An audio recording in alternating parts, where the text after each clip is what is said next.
예, 일단 말을 시작하기 위해서 질문하실 분들은 질문 준비하시고요. 오늘 조성재 목사님께서 또 가까이에 하늘뜻 섬김교회 담임 목사님으로 부임하신 지 이제 불과 몇 주 되지 않았는데, 우리 그 교회 또 우리 장로님 또 권사님들께서 이 자리에 같이 하셨습니다. 또 우리 한 분 박수를 한번 받으시면 좋겠는데, 예. 한번 일어나 보실래요? 예. 하늘뜻 섬김교회 우리 장로님들 권사님 한 자리 일어나 보시죠. 예, 예, 예. 감사합니다.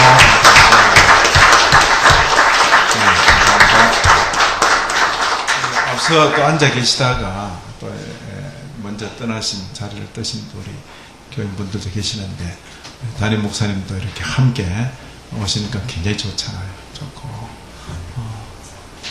그렇습니다. 참 역사적이고 굉장히 감사한 오늘입니다. 자, 또 질문 편하게 하십시오. 하시고, 이런 자리는 보통 그 학회라는 것과는 그 의미가 다른 것입니다.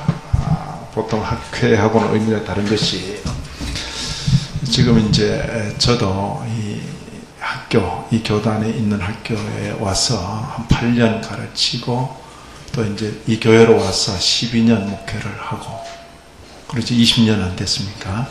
교단 옮긴 지는 5년 차에 옮겼으니까 15년. 그러면서 저도 이제 정년을 바라보고 있고, 그 사이에 또 국내에서도 박사학위를 하신 분도 있고, 또 해외에서 학위를 하고 들어오신 분도 있고, 그러면서 차세대, 저와 저희 동료들을 이어서 계속해서 이 대화를 이끌어갈 그런 자리. 그러니까 일반 그 학교와는 의미가 다른 거죠.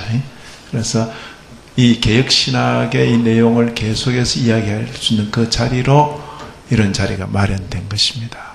대개 이제 저희가 20여 년 전에 공부를 하고 돌아와 보니까 머리 둘 곳도 없고 그러죠. 그러니까 그저 그냥 시간 이렇게 살아가기 바쁜데, 그 바쁜 와중에도 누군가가, 선배가 자리를 마련해 주면 그 자리에서 함께 모이고 함께 식사하고 대화하고 할 수 있는 그런 자리죠. 그 사이에 이제 또 이런 신앙 정신을 가지고 교회를 개척하거나 부임해서 목회하는 분들이 또 계시고, 그러니까 이런 분들이 함께 이 자리에서 서로 또 고민을 이야기하고 하는 그런 자리죠. 그래서 이런 자리에 또 저나 또 우리 또 조 목사님 이렇게 긴 시간 해외에 있다가, 제가 이제 조 목사님 강의를 들으면서 느끼는 건, 저는 화란 개혁교회를 경험하지 못했어요. 또 독일 가서도 독일 교회는 대개 루터 교회가 다수고, 그리고 또 그 독일 분위기에서 좀 신앙 지키려는 분들은 대개 자유교회라고, 자유교회란 말은 독일 교회와 별도로 신앙을 지켜나가는 그런 모임들이다 보니까, 또 그런 저 자신 한인교회를 목회하고 그러다 보니까 다른 여력이 없었어요. 근데 아까 이렇게 들어보니까 이제 독일 화란교회에 또 속해 계시면서 또 직접 경험하기도 하고 한 것은 대단히 좋은 또 샘플을 본 거죠. 실제 샘플을 본 거니까 굉장히 좋은 그런 예다, 그렇게 생각되는 거죠. 자, 이 정도 이야기했는데도 또.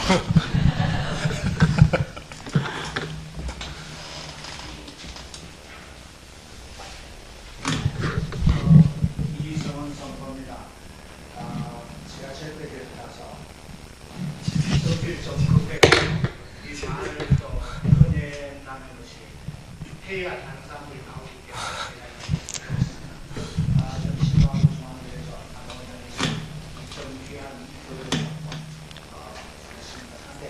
지금 이제 통일과 북한을 위해서 기도하는 사람입니다.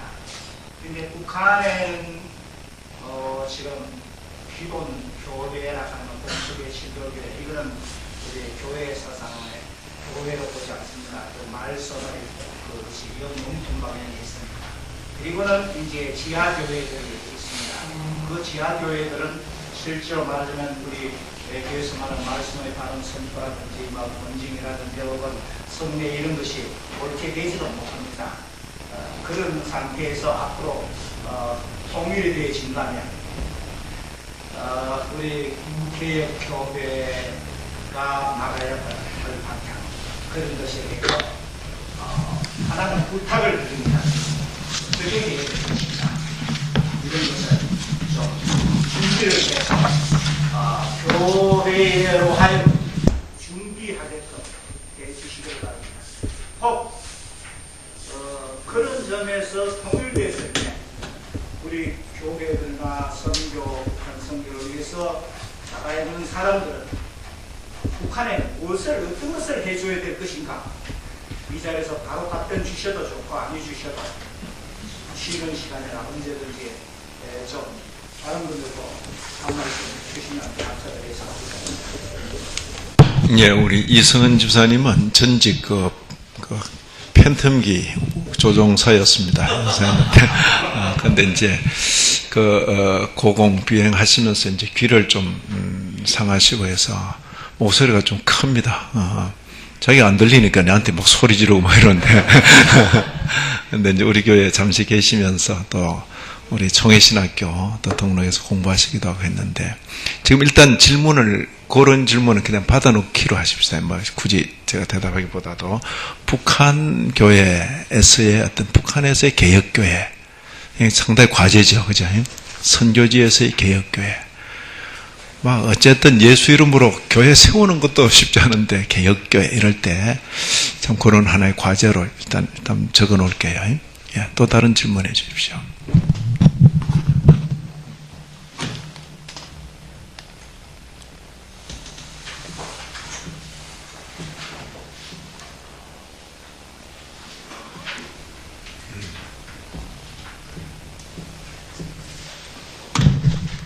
밥 먹고 질문을 해야 될까요? 뭐 그렇게 그냥 우리가 함께 나눌 수 있는 그런 이야기들. 저는 아까 이제 우리 조성재 조 박사님 강의를 들으면서 예를 들어서 아까 그런 어떤 대안학교와 같은 개혁신앙 정신으로 차세대를 가르치는 학교의 필요성, 그건 지금 현재 곳곳에서 뜻을 가진 교회들이 하는데, 대개 이제 대형교회가 단독으로 또 해나가는 그런 형태인데, 그 대안학교, 그건 이제 화란 같은 경우는 그런 실제가 있는 거죠. 그럼요. 예, 그런 이야기를 좀 해주시면. 그러니까 거기 우리 말하면 지금 고신 측에서 고신 측에 있는 목사님들이 네덜란드로 유학을 오면 거기에 프레이어 막트케르크라는 그 개혁교단이 또 하나 있습니다. 그래서 깜펀에 있는 신학교인데, 깜펀에는 예전에는 두 개가 신학교가 있었습니다. 하나는 깜펀, 큰 깜펀, 하나는 작은 깜펀 이렇게 하고, 작은 깜펀 사람들은 아니다, 우리 작지 않다, 막 이렇게. 근데 결국은 큰 깜펀은 없어졌습니다. 근데 지금 깜펀에 있는 신학교에 주로 이제 유학을 하고 계신 분들은 거기서 이런 공교회성에 대해서 많이 배웁니다. 근데 그 교단에서 특별히 이런 아이디어가 굉장히 많았었는데요. 그중 일환의 하나가 이제 아이들 교육할 때 그냥 오픈 바로 스쿨, 그냥 공립학교에다가 이렇게 아이들을 맡기지 않고 자기 교회가 추구하는 신앙 정신에 따라서 아이들을 교육해야 된다. 그래서 그 교단에서, 교단 차원에서 학교를 세워서 초등학교, 중고등학교가 있습니다. 그래서 제가 살던 아펠돈에도 이제 신학교가 하나 있는데요. 네덜란드에서 4살 때부터 학교를 다닙니다. 만 4살. 그래서 초등학교가 8년 과정이고 중고등 그 교육이 이제 우리처럼 6년입니다. 그런데 아이들이 4살 때 들어가면 뭘 배우지는 않죠. 그냥 놀기는 하는데요. 예를 들어서 1학년 들어가서 뭘 가르치냐면 사먼 데일런, 사먼 스페일런 이런 말을 말버릇처럼 이렇게 가르칩니다. 그건 뭐냐면 함께 나누고 함께 놀아요. 이게 모토입니다. 그래서 아이들이 쉬는 시간에 이런 구석에 이제 모래도 있고 장난감도 있고 그랬잖아요. 근데 이게 다 돌아가진 않거든요. 먼저 맡은 애가 있잖아요. 선생님이 미덕으로 생각하는 거는 같이 노는 걸 미덕으로 자꾸 가르치는 겁니다. 사먼 데일런, 사먼 스페일런. 그럼 이제 그렇게 해서 4살부터 이렇게 지내다 보면 아이들이 전반적으로 사람을 이해하는 방식도 달라지고 세상을 보는 방식도 달라지는데, 그런 기독교 철학 어떤 이 분명히 있고, 또 하나는 점심시간이 되면 항상 시편을 한 편을 읽고, 또 선생님이 성경을 읽고, 그리고 기도하고 이렇게 식사를 하고, 식사가 끝난 다음에 성경 한 편을 읽고, 그리고 아이들이 아주 어렸을 때부터 시편을 아예 암송을 하는 게 숙제고, 성경 과목이 그 과목에 들어가 있거든요. 그래서 그렇게 4살부터 해가지고 한 8년 가르치면은 성경을 많이 잘 압니다. 그리고 그런 분위기 속에서 또 교회에서 어차피 그렇게 태어나서부터 교회에 그렇게 같이 앉기 때문에 일렬로 앉거든요. 그렇기 때문에 우리처럼 막 돌아다니고 그러지 않습니다. 그리고 이제 조금 특이한 거지만은 주일 예배 때 설교가 딱 시작되기 바로 직전에 아이들은 나가는데요. 남아있는 아이들하고 어른들은 뭘 하냐면 주머니에서 뭘 부시럭부시럭 꺼냅니다. 그래가지고 딱 보면 멘토스 같은 거 있잖아요. 그걸 하나씩 입에다 넣습니다. 그래서 애들은 조용하고 어른도 잠도 깨고 말씀에 집중할 수 있도록. 그렇게 해서 이제 아이들이 성장을 하는데, 되게 초등학교도 그렇고 중학교도 그렇고 지역에 그게 많지가 않기 때문에 아펠도르네는 하나, 그 다음에 중고등학교는 아펠도르네 없고 다른 도시에 있습니다. 그래서 거기 교단에 속한 엄마 아빠들은 먼 길에도 아이들을 막 뭐 1시간씩 이렇게 돼도 그 학교를 보냅니다. 그 학교에 제한되어 있기 때문에요. 그럴지라도 하여튼 그 교회가 추구하는 그런 신앙 원리에 따라서 교육을 그렇게 하고, 그리고 공부를 못하는 게 아닙니다. 거기 아이들이 공부를 잘하고, 대개 이제 네덜란드에서는 그 대학을 들어가는 그게 초등학교 졸업하면 이제 갈리는데요. 독일은 4학년이지만은. 근데 많은 아이들이 김나지움으로 갑니다. 그 학교에서는. 그래서 절대 그 실력이 떨어지는 것도 아니고, 그래서 신앙적으로 학교에서 선생님들도 그렇게 강조를 하고, 또 함께 나누는 것을 이렇게 또 생각도 하고, 성경을 또 많이 알게 하고, 성경 과목이 아예 그 성적표에 나와 있고, 그리고 어떤 경우에는 이제 주일날 설교한 거를 선생님이 또 이렇게 검사하는 경우도 있습니다. 적은 거를 이렇게. 그 연령에 맞게 하는 거죠. 뭐 지금 초등학교 만약에 우리로 따지면 1학년이 그 적어봤자 몇 자 못 적거든요. 아니면 성경 그 본문 그냥 그 설교 못 듣고 그거 적는 건데, 그림 그리는 것처럼. 그래도 한 번씩 선생님이 이렇게 체크합니다.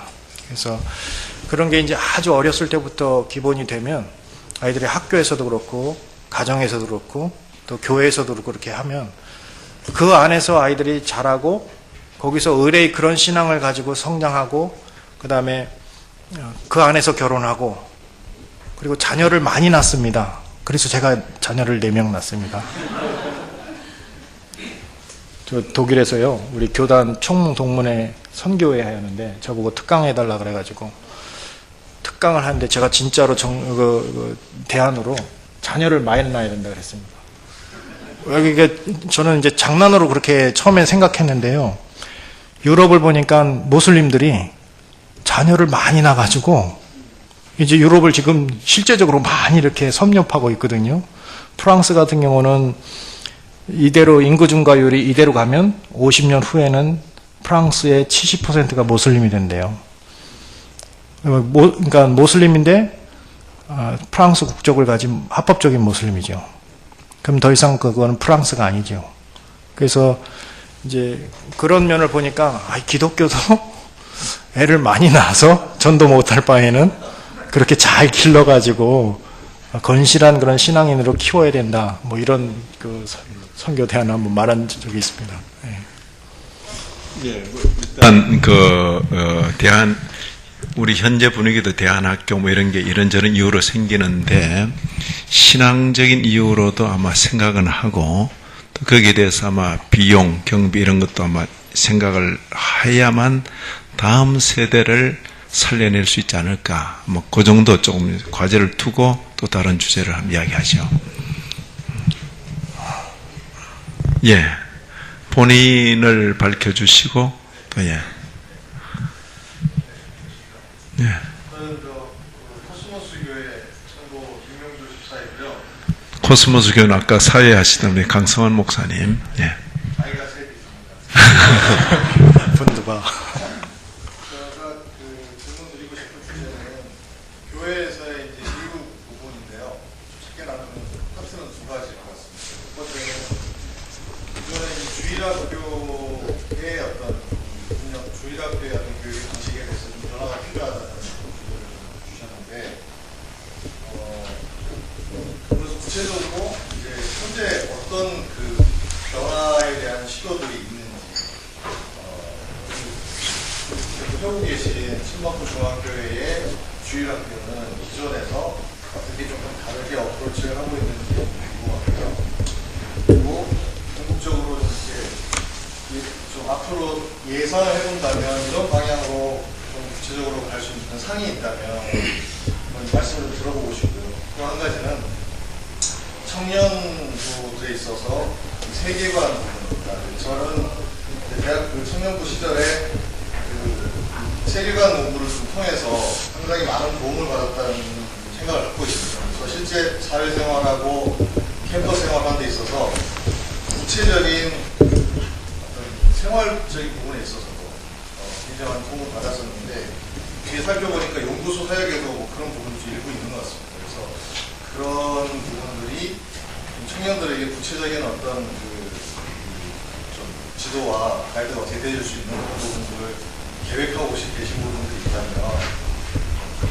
말씀해 주시면 감사하겠습니다. 강남호 목사님. 예, 지금 강남호 목사님 앞으로 나오세요. 그 질문 들었죠? 왜냐하면 제가 대답하는 것보다 훨씬 더 효과적으로 대답할 수 있어. 지금 아마 참 사는 게 재밌습니다. 10수년 전에 제가 어느 교회에 설교를 자주 갔었는데 그 교회 당시의 청년들입니다. 질문한 사람도 그때 청년. 여기 대답하는 분도 그때 청년. 여기 정식으로 마이크를 가지고. 왜냐하면 우리 강 목사님 경우는 이 한국 사회에서 대학 캠퍼스 내에 있는 뭐 있죠? 선교 단체들 그 총괄하는 학원 보고마 협의회 상임 총무로 오랫동안 수고하다가 늦게 우리 총회신학교를 들어오고 그리고 총회신학교 3년 내내 수석을 하셔가지고 총회신학교 1호 장학생으로 또 역시 저도 보냈습니다. 여기. 그래서 여기는 미국 갔다 이제 박사학위는 하지 않고 석사 마치고 바로 돌아와서 우리 교회 현재 교육 목사님으로 계시거든요. 제가 대답하는 것보다 훨씬 낫죠. 이제 대답하세요. 굉장히 당황스러운데. 박수 한번 해줘.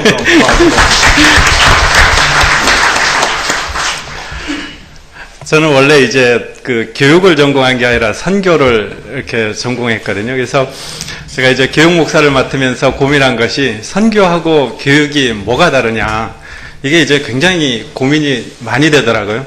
근데 이제 제가 얻은 결론은 물론 이제 선교에도 적용할 수 있지만 교육하고 선교하고 가장 다른 것은 그 교육은 생태계의 변화가 필요하다는 것이 저의 이제 차이점이거든요. 그러니까 혼자 자라는 것이 아니고, 교육은 혼자 자라는 것이 아니고, 누군가에 의한 어떤 거름주고 햇빛이 있어야 그 나무는 더 잘 자란다 하는 것이 이제 제가 교육 목사를 맡으면서 제가 이렇게 해내는 그런 거였는데, 그래서 그런 의미 속에서 저희는 이제 큰 틀은, 저희 주일학교, 교회학교는 큰 틀은 그겁니다. 주일날 설교는 수요일날 하는 신앙고백서 내용을 그 연령대에 맞추어 가지고 설교로 변환시켜서 하는 것이고요. 또 하나는 이제 그게 이제 주일날 이루어지는 사역이고, 주중에는 저희가 말씀일기라는 것들을 주중에 개인의 삶들 속에서 이렇게 적용할 수 있도록 도와주는 건데, 아까 이제 생태계의 변화 이렇게 제가 말씀드렸는데, 이 교회학교 교육을 하면서 생태계의 변화 중에 가장 제가 우선으로 하는 것은 아까도 이렇게 말씀 나왔지만 부모의 이렇게 문제더라고요. 그래서 저는 항상 자녀 교육은 교회 학교에 맡겨준 것이 아니라 교회 학교에 맡겨준 것이 아니라 부모에게 달려있다. 그래서 자녀의 모든 교육은 부모의 책임이지 교회의 책임은 아니다. 제가 선 긋는 그런 내용입니다. 근데 이제 이 부모한테 어떻게 접근할 수 있을까 이렇게 고민을 많이 했었는데 제가 말씀일기를 하다 보니까 이 말씀일기는 애들이 하지만 애들이 할 수 있는 범위가 아니거든요. 에레미야 50 몇 절까지 있는 거를 하루에 읽는다는 것이 애들은 불가능하더라고요. 근데 이제 이 불가능한 것을 누구한테 물어보느냐 하면 부모한테 물어보기 때문에 부모들도 이제 그것을 가지고 말씀일기를 할 수 있는 어떤 하나의 접촉점을 이렇게 삼게 되는 어떤 계기가 이렇게 되고 지금 시행되고 있었습니다. 그래서 저희는 이제 큰 틀이 말씀일기와 이런 어떤 신앙고백서 이걸 가지고 하고 있고 그것이 이제 부모 가정 속에서는 지금 어느 정도 조금 이렇게 정착된다고 지금 보고 있고 그 다음 단계는 저희가 이제 공교육 속에서 이제 어떻게 들어갈까를 고민하고 있는데 제가 생각하는 공교육 속에서 들어가는 한 방법은 이제 학교주의를 어슬렁거리고 있는데 학교 운영위원은 외부에서 뽑더라고요. 그래서 그런 것도 하나의 방법이다 싶어서 이제 제가 이제 고민하는 하여튼 뭐 그런 부분이고요. 그 다음에 이제 두 번째 질문이 청년부 속에서 세계관 교육을 어떻게 하고 있느냐 하는데 쉽지는 않습니다. 저희가 이제, 저희 청년부는 이제 주로 이제 뭘 가지고 하느냐면, 올해 같은 경우는 이제 벌코프 조직신학 그 책을 가지고 이제 한 1년 반 이렇게 진행됐고요. 그거 끝나고 나면 이제 저희는 창세기 1장부터 11장까지 이렇게 가고 그러는데, 일단 평상시에는 이것을 가지고 이제 어떻게 제대로 배우는데 저희는 이제 1차적인 초점이 있고요. 그러니까 내가 알고 있는 그 내용이 맞는가 하는 이런 어떤 제대로 알아가는데 1차적인 초점을 두고 있고, 그 다음에 이제 그것을 두 번째 삶에 적용하는 데는 이제 초점을 두고 있지만 이것은 이제 굉장히 쉽지 않은 그런 부분이더라고요. 그래서 저희는 이것을 이제 보완하는 것이 아까 세계관 말씀하셨는데, 방학 때는 저희가 특별한 프로그램을 갖고 합니다. 그래서 6월, 7월, 8월 여기 때는 따로 특별한 이런 세계과 관련된 것들, 어떤 이슈 관련된 것들 해가지고 조금 보완하는 형태로 하고요. 그 대신 이제 수련회 같은 데 가서는 이런 부분에 대해서 조금 폭넓게 얘기할 수 있는, 자신의 삶의 고민을 적용할 수 있는 뭐 이런 식으로 저희는 일단 보완을 하고 있는 그런 형편이고, 세계관에 관련된 부분은 하여튼 뭐 저희한테도 굉장한 숙제이기도 하고 도전이기도 합니다. 예, 이상입니다. 예, 크게 박수로 격려합시다. 예, 하여튼 우리 교육 목사로서 사역을 잘 해주시고, 지난 토요일에도 여기 이제 우리 토요일 날 교사 세미나 전체 한 60여 명 되는데 50여 명이 참석해서 많이 한 거죠. 그냥 하여튼 굉장히 동원도 잘 하시면서 공감대를 잘 불러일으키더라고요. 그리고 또 저희 교회에서는 이제 가능하면 교역자들 간의 이 신앙적인 일체를 위해서, 그래도 상당히 아마 교역자들 간의 이 신앙적인 일체는 굉장히 높은 편에 그렇죠. 사제 관계고 이러니까. 그런데도 그게 만족할 수 없고, 지금도 이제 학기가 시작되면서 매 금요일 저녁 시간 1시간은 교역자들이 함께 모여서 책 읽고 공부하고 함께 사상적인 동질화를 계속해 가는 거죠. 그것도 하나의 좋은 도움이 되었다 그래 생각합니다. 아까 말씀드린 말씀일기 방식, 이건 처음에 시도한 분이 누군지 알아요? 조병수 총장께서 3번에 있는 무지개교회 그 제자 목사님에게 그 방식을 제안해서 그 교회에서 1차 시험적으로 했던 일을 제가 이제 옆에서 들으면서, 그거 되게 좋은 방법이네. 우리 교회는 해보는데, 이제 우리 교회는 개척교회가 아니다 보니까 굉장히 시행이 늦은 거죠.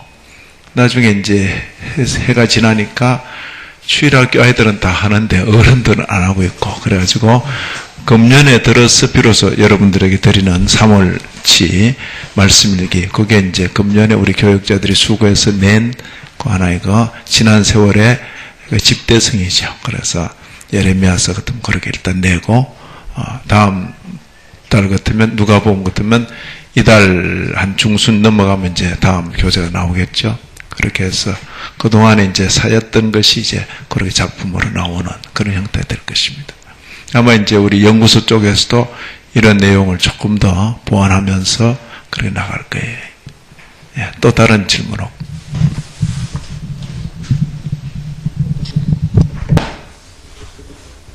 네, 자기 소개하시고.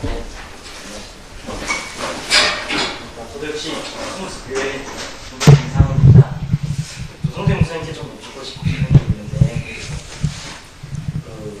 저희 아까 네덜란드 교회는 신학과 교회가 잘 이렇게 연계가 되신다고 들었는데, 일반 성도들이 오늘과 같이 이렇게 정말 많은 연구하시는 신학자분들의 어떤 그런 설교나 분들의 강의를 쉽게 들을 수가 없는데, 제가 학교에 근무하다 보니까 그 서울시 교육청에서는 금요일마다 과학자들이 일주일에 한 번씩 나와서 그 일반 대상으로 쉽게 과학에 대해서 설명하고, 그 과학에 대해서 관심이 많은 친구들한테 아주 전문적인 지식을 홈페이지에 맞춰서 많이 소개하는데, 그럼 네덜란드 역시 어떤 신학자들이 일반 그 성도들 대상으로 어떤 강의를 하거나 이런 자리를 만드는 그런 그 시간들이 있는지, 만약에 있다면 우리나라에서도 역시 그런 것들을 좀 벤치마킹 할 수 있는 그런 어떤 기회라든지 그런 프로그램들을 만들 수 있는 어떤 여건들이 있는지 한번 궁금해서.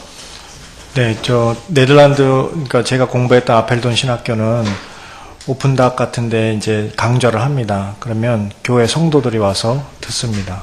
그리고 이제 만약에 신학교 원장이라고 해야 되나, 신학교 교장이 2년에 한 번씩 돌아가면서 합니다. 교수들이. 그러니까 그 바뀔 때 이제 렉토아가 어떤 그 주제를 하나 발표하거든요. 그럴 때 이제 성도들 관심 있는 분들 와서 당연히 듣습니다. 그리고 그분들의 그 이제 아까 목사님 교회에 약간 그 우리나라 정서와 조금 다른 개혁교회로서의 그 삶을 강조를 했는데, 그분들은 어떻게 생각하냐면은 신앙 생활은 삶에서 하는 거라고 생각을 하기 때문에 그런 교육들은 이제 중고등학교 시절에 카테키자치를 통해서 일주일에 한 번 목요일날 저녁 때 목사님과 하이델베르크 요리문답을 공부하면서 그런 세계관이나 어떤 철학을 다 그러니까 이제 갖추어 놓고, 그리고 이제 성인이 돼서 자기 생활을 할 때는 그거를 생활 속에서 그대로 그 정신대로 이렇게 사는 거를 중요하게 생각합니다. 그래서 되게 이분들이 낮 시간에 이런 시간에 어떤 강좌를 베풀고 오고 하는 그런 거는 조금 낯설고요. 그분들 다 일을 하기 때문에. 그러나 이제 나이가 많으신 분들 중에 뭐 은퇴를 하셨거나 그런 분들은 역시 이제 학교에서 어떤 강좌가 있을 땐 거기 와서 얼마든지 듣고 그렇습니다. 네. 예, 아까 방금 질문하신 분도 역시 그 아까 강 목사님하고 청년 시절 같이 보냈던 분들입니다. 다 한번 만나면 이렇게 끈질기게 같이 가는 겁니다. 또요. 예, 우리 홍상표 목사님, 지금 홍 목사님은 우리 지금 그 동네가 되면 상계동 쪽입니까? 중계동, 노원구. 거기에서 겨자시교회라고 개척하셔서 잘 목회하고 계시는 목사님이십니다. 방금 그 말씀드린 겨자시교회를 관념하고 있는데요. 지금 개척한 지 한 10년이 되는데, 조 목사님의 말씀을 미리 좀 들었으면 개척교회를 운영하는 것이 아닌 걸로 알죠. 교회가 교회를 개척해야 하는데, 우리가 이런 신앙 정신을 분명히 갖고 갈 교회가 없어서 뭐라는 데는 분명히 없고, 또 기존 교회 가서 교수님처럼 들 수 있을 실력도 안 되고 그러니까 개척을 시작했는데, 10년이 지나고 나니까 제가 개척한 것이 아니고 하나님이 분명히 지금까지 도와주시고 함께 하셨는데, 이런 방법으로 살아남기는 굉장히 힘들다. 그래서 이제 신앙의 맷집이 조금은 있어서 이제 버티고 있긴 하지만, 이건 굉장히 무모한 짓이라는 생각을 많이 가져보면서, 이런 그 개혁 신학을 배운 믿음의 우리 동지들이 혼자서 이렇게 나가서 어떤 적진에 가서 이렇게 던져지는 것은 거의 100% 사망 아니면 불상. 이런 이제 논의들을 거쳐서 이제는 좀 전략적으로, 제가 이렇게 사역하다 보니까 굉장히 우리가 일할 수 있는 자리가 굉장히 많이 있는 것 같아요. 좀 전략적으로 이 연구소나 혹은 이런 그 힘 있는 교회가 이 지역에서 이제 이렇게 만들어지는 힘이라는 전략들이 구체적으로 좀 사람들 배분도 하고 그 사람이 실제로 그것을 사용할 수 있는 어떤 상황들이 혼자서 생존해야 되기 때문에 이런 개혁주의 신학을 유지할 수 있는 유혹을 너무 많이 만든. 그러니까 계속해서 좀 전략적으로 혹은 장치를 좀 만들어서 아까 그 신학교도 독자적으로 실력만 있는 사람이 가는 게 아니라 교회와 연관해서 이것이 교회를 개척할 때 그다음에 거기에는 어느 정도 필요한 인력들도 공급도 해주고 재원들도 공급해주게 될 때 우리가 개별적으로 살아남는 경우가 훨씬 더 전체적으로는 많이 살아남을 수 있겠다. 제가 이제 군사력을 이렇게 현역사를 하면서 그 군부대가 어떤 그 지휘자에 의해서 어떤 관리도 되지만 그 부대를 지원하는 또 상위 부대가 여러 면에서 이렇게 지원이 돼서 전쟁이 발생했을 때 홀로 이렇게 독단적으로 떨어지는 것이 아니라 전면전에서 이렇게 하게 되면 경적인 어떤 내용 외에도 개별적으로 하는 것이 아니라 전체적인 사회 유시도 많겠다는 생각을 하면서 이런 논의들이 좀 자주 좀 더 전략적으로 이렇게 계속해서 모아서 이렇게 힘을 공급해주면 저는 굉장히 좋겠는데요. 하나의 제안하는 것은 이 날을 좀 지방에 있는 사람들은 사모하지만 마치고 내려가기는 불가능한 시간. 토요일 날 이 시간. 저희들도 부담이 안 되는 건 아니지만 그래도 마음은 무겁게 볼 수 있는데 대부분의 사람들이 여기 수출에서 오신 분도 있지만 저런 경우는 이제 특수한 경우고 그 많은 경우에는 오고 싶지만 올 수 없고 만약에 온다 그러면 재정적인 지원도 만약에 어느 정도 연구소에서 이렇게 지원을 해주셔서 편안한 마음으로 올 수 있도록 사실은 해주는 게 좋겠다는 생각을 좀 하게 됩니다. 예, 좋은 질문과 제안. 교회 개척과 관련해서도 이상은 노회 혹은 총회에서 그렇게 교회적인 지원으로 개척을 하는 것이죠. 그런데 현실은 이제 그렇지 못하잖아요. 그죠? 그럼에도 이제 참 개별적인 어떤 노력으로 개척을 했단 말이에요. 지금 그걸 약간 보완하면서 그런 좀 어려운 현실을 보완하면서 뜻을 같이 하는 개혁신앙의 목회를 하겠다는 뜻을 같이 하는 그런 교회들이 있어서 그런 동료 가운데 선임된 한 분에게 또 그런 개척의 기회가 있을 때 힘을 십시일반 모아서 이렇게 하는 그게 노회를 대신해서 어느 정도 역할을 해줄 수 있겠죠. 당분간은 그죠? 아마 그런 생각을 가지게 되네요.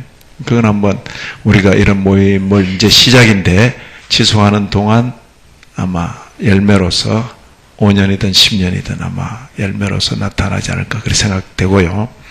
또 그다음 이제 집 모이는 시간 오늘 토요일 오후 시간인데 역시 또 목회자들에게는 부담되는 시간입니다. 그렇죠? 그리고 일부 또 죄송하다 그러면 자리에 일어나게 됐는데 앞으로 이런 모임을 가지되 그 모이는 시간에 대해서는 조금 더 생각을 하고 학기 중에는 주중에 어렵더라고요. 그래서 방학 중에 또 이런 모임도 예상을 하고 또 혹 매년 아니면 경년이라도 이런 가족 수련회처럼 이런 뜻을 가진 분들이 조금 시간을 가지고 2박 3일이든 이런 시간을 가지고 함께 생활하면서 이런 대화를 좀 지속할 수 있는 지금 연사들은 다 준비되어 있습니다. 지금 보니까 지금 방금 질문한 분도 지금 목회를 하시면서 또 제가 나온 합동신학원 박사 과정에 지금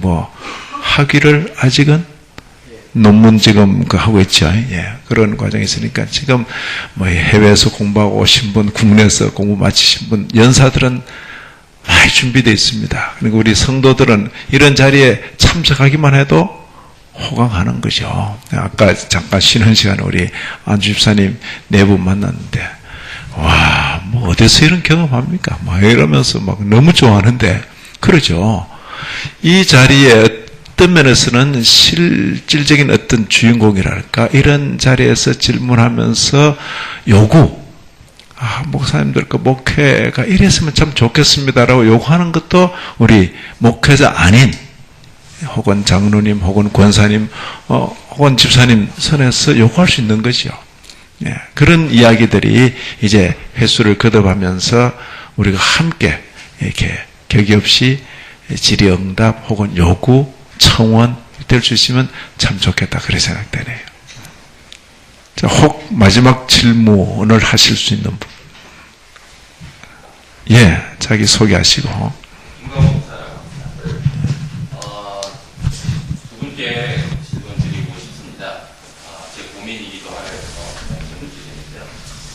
설교가 중요합니다. 얼마나 중요할까요? 요즘에 후배들과 대화를 한 시간이 있었을 때 후배들이 목회 설교가 다라는 식으로 얘기하는 것을 많이 들었습니다. 그래서 설교를 잘해야 좋은 교회에 갈 수 있고 설교를 잘해야 배우받을 수 있고 설교 그리고 뭐 여러 가지 커리어 이런 걸 만드는 것에 대한 얘기를 들어서 좀 마음이 복잡한 적이 있었습니다. 두 번째 질문은 여러분의 설교, 두 분의 설교는 두 분이 평가하실 때 따뜻하십니까? 아니면 차갑습니까? 왜 이런 질문을 드리냐면 개혁주의 교회의 설교가 아무래도 아까 말씀하신 내용 중에 사람들이 듣기 좋아하는 설교를 하는 것은 아니거든요.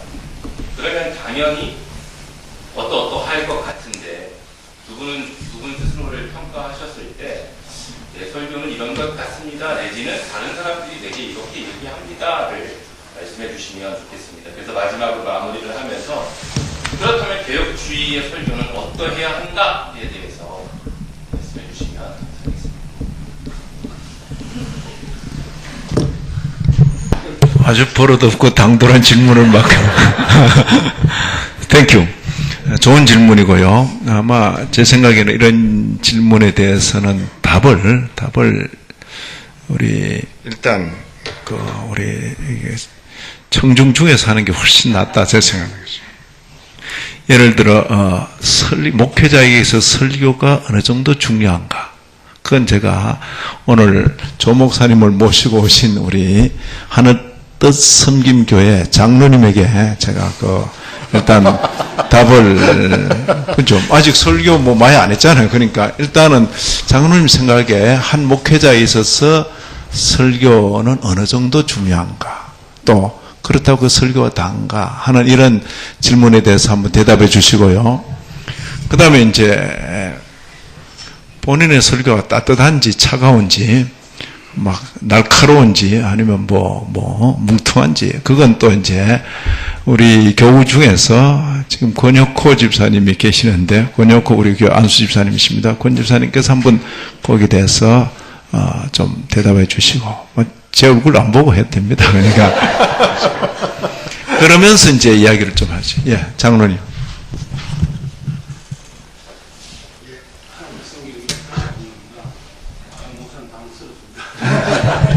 당황스러울 때는 박수로 한번 격려하는 겁니다.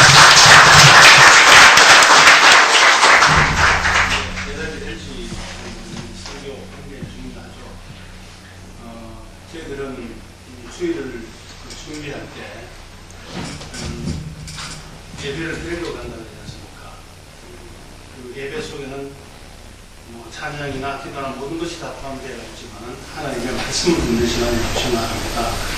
그 시간을 통해서 저희들이 또 하나님을 만나고 그러기 때문에 그런 그 중개자 역할을 해주시는 분이 목사님이십니다.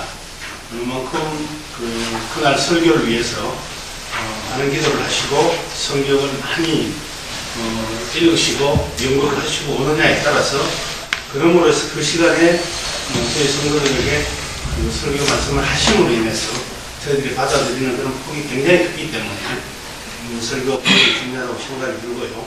그 설교 말씀으로 인해서 다 사는 것은 아니지만 각자 주어진 은혜가 있다고 생각이 됩니다.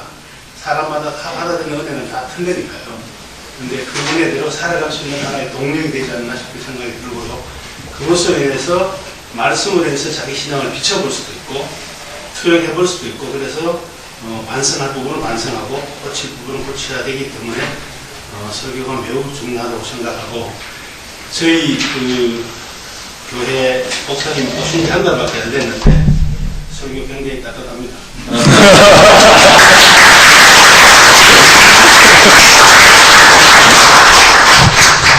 예, 우리 네, 전 신방부 중앙교회 한국사 번역회 입장입니다. 약간 덕분에 또 이런 자리에서 이런 얘기 하고 약간 뒤를 보시면서 약간 앞으로 오셔서 전체 뒤를 보시면서 마이크 쓰시죠. 이 마이크 쓰시래. 크게 하겠습니다. 저는 사실 신방부 중앙교회 지금 만 3년 됐습니다.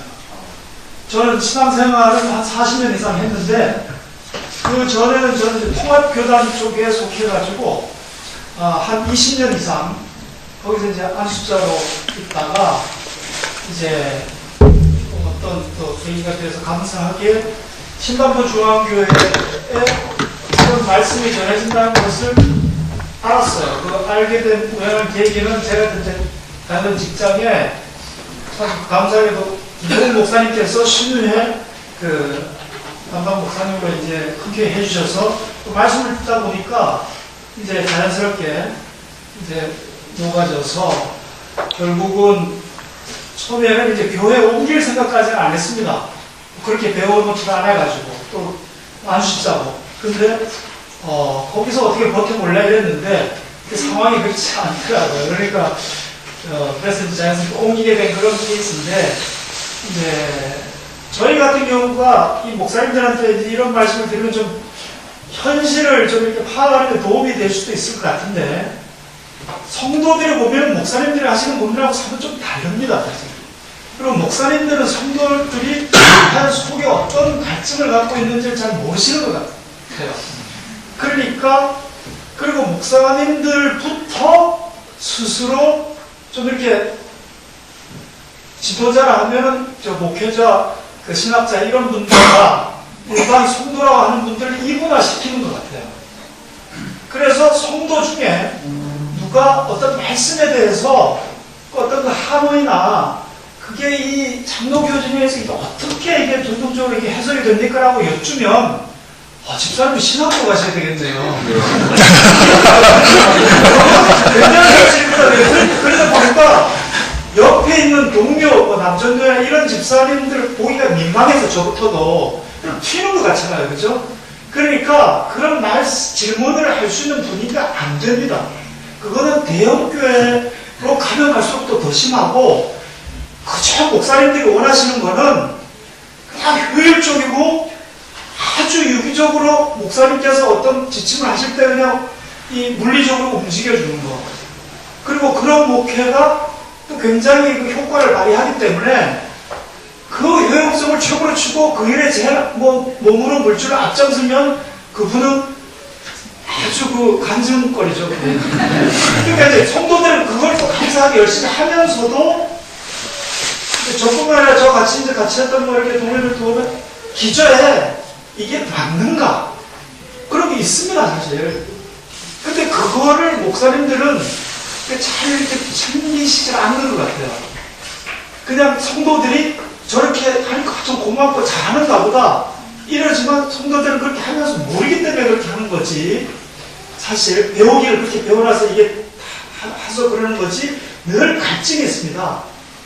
저희 같은 경우도 이제 좀 시간이 되는 경험을 말씀드리면 교회가 이제 그래도 제가 속했던 교단이 통합교단에서 크고도 교회가 컸기 때문에 그 남전도회 중심으로 해가지고 저도 마찬가지로 저와 비슷한 연배의 이제 분들이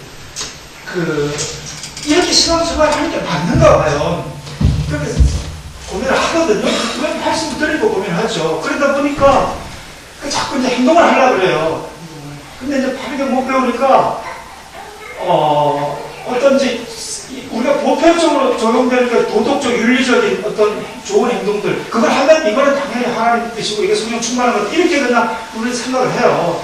그래서 저희가 있을 때 이제 IMF 터지거나 금융이 이랬을 때, 이제 서울역 의사들도 있고 하니까, 노숙자들 상대로 그걸 한 10년 했어요. 처음에는 뭐가 하는 것 같더라고요. 이게 내가 지금 이제 예수 믿는 이게 좀 자세가 나오는 것 같다. 전부.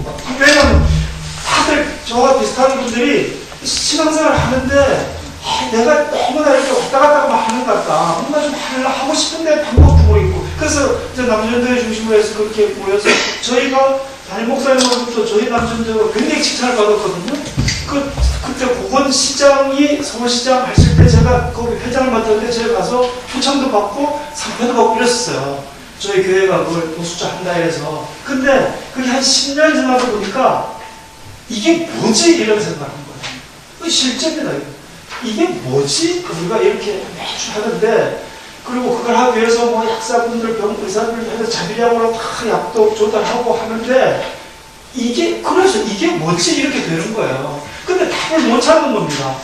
그럼 그런 걸 가지고 고민을 하죠. 이제 담당 교육자분들께 하면, 답이 없어요.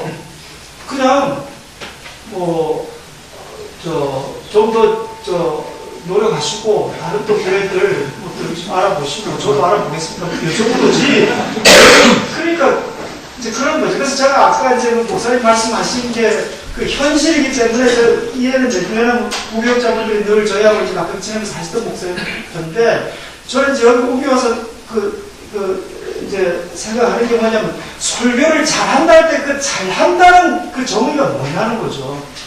그러니까 우리는 대표적으로 설교를 잘한다 하면 일반적으로 사람들은 언변이 좋고 논리가 기술적인 되고 뭔가 건지를 받다 이렇게 갈 때 목사님 오늘 말씀 오래 받았습니다 이래 간단 말이죠. 그렇게 생활해 왔죠.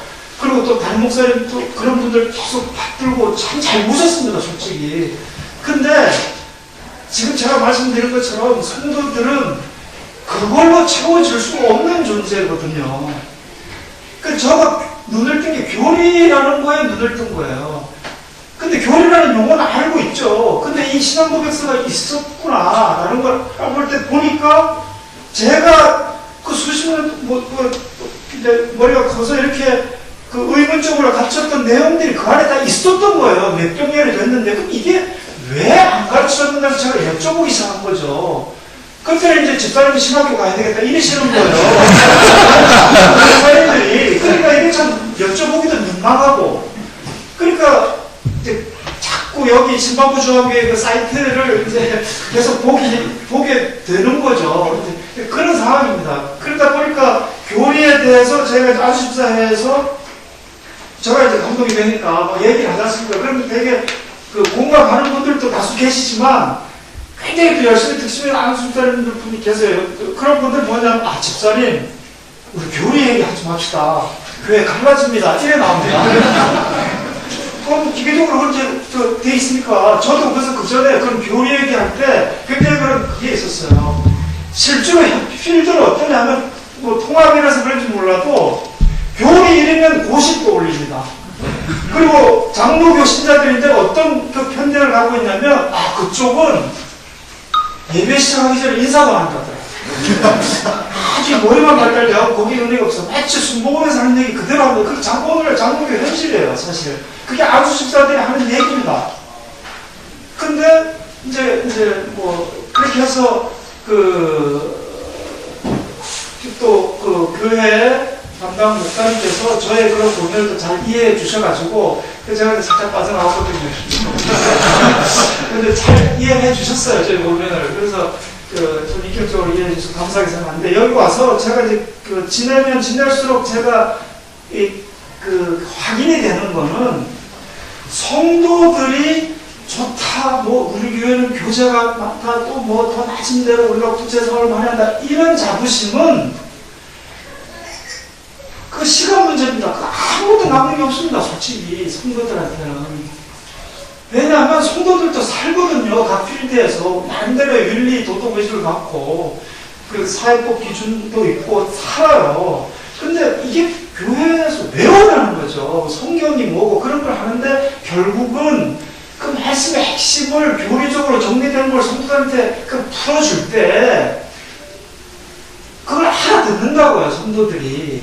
아까 뭐 화랑교회는 뭐 주일학 배듭도 안 받는다는데 알아듣는다고요. 그러면 그게 저게 생명이다라는 걸 성도들은 압니다. 근데 그걸 잘 피를 안 내서 그렇지. 목사님들한테. 그러니까 목사님들은 좀 그걸 좀 이렇게 시간이 걸리고 좀 이렇게 반응이 바로바로 안 오니까 조금 낙심하시고 지치시는 것 같더라고요. 제가 보니까. 근데 절대 그렇지 않거든요. 오히려 리액션이 크면 그 거짓말이에요. 그런 뭔가 일이 있을 때 싹 돌아볼 수가 있어요. 이거 잘하시는데. 평상시에는 별 미미하고 하는 사람들이 그럴 수가 있어요. 이건 뭐 순전히 제 개인적인 생각이지만. 그래서 이 교리를 먹여주면 결국은 그게 그 내면적으로 유지의 작용이 일어나서 그 다음에 누가 무슨 뭐 형태적으로 뭐 잘한다, 매너가 어떻다, 이런 거는 전부 그 뒤로 물러갑니다, 사실. 그 각각의 개성이 아주 다 조화롭게 돼서 그 말씀의 핵심이 들어올 때는 반응이 일어나거든요. 저 같은 사람도 있고, 제가 있었던 교회에 저 같은 사람이 있었냐. 저하고 또 지냈던 집사람도 많이 계셨을 거 아니에요? 근데 넘어오긴 저만 넘어왔지만 고민을 해요. 지금도 저한테 넘어오셨습니다. 휴전선을 보고 싶다고. 그런 상황입니다. 그러니까 이런 이 의미에서 우리가 한간에서 흔히 얘기하는 어떤 목사님은 설교를 잘한다. 지구촌교회 이동원 목사님 강해서 저희는 사실 그게 공감이 안 돼요. 성도들 무식해서 그렇다 싶고. 근데 그게 좀 사회적으로 들리는 거예요, 오히려. 성도들한테 이게 좀 생명이 뭔가, 이거를, 복잡한 말이잖아요, 그죠? 그러니까 그것만 목사님들께서 좀 더 자신을 가지고 지치지 말고 해주시면 성도들은 그게 사실 성도들한테 위로입니다, 솔직히 얘기해서. 지사님, 그러면 일단, 지사님 지금 목사님 자랑하는 거죠? 그러니까 저는 말이죠, 짧게 좀 대답해 주세요. 계속 길어도. 목사님 자랑하시는 거죠? 자랑하죠. 하나만 더. 집사님 같은 분이 얼마나 있어요? 저는 잘 모르겠습니다, 솔직히. 근데 많습니다. 모르는데 그냥 많아요. 목사님들이 그거는 좀 아셔야 돼요. 많아요. 근데 목사님들이 이 강렬한 현실을 놓고 적을 것이다라고 이제 생각하시는 거죠. 그렇지 않습니다. 네, 그래서 저희는 이건 제 얘기일 수도 있고 저와 같은 신앙생활하는 성도 입장에서 목사님들이 자신 있고 잘 나가는 모습보다는 아무리 이렇게 명망이 있는 목사님이라도 목사님이 이 고민하는 자세, 말씀을 설교하시고 하시면서 목사님 본인이 고민하면서 살아가는 그 모습이 위로가 돼요. 성도들은 솔직히 교제 이렇게 매살살기 안 해주셔도 그거거든요. 그러니까 그런 면에 있어서는 저는 사실 저희 다른 목사님 존경합니다. 아마 신방부 조합의 성도들은 거의 그럴 겁니다. 감사합니다.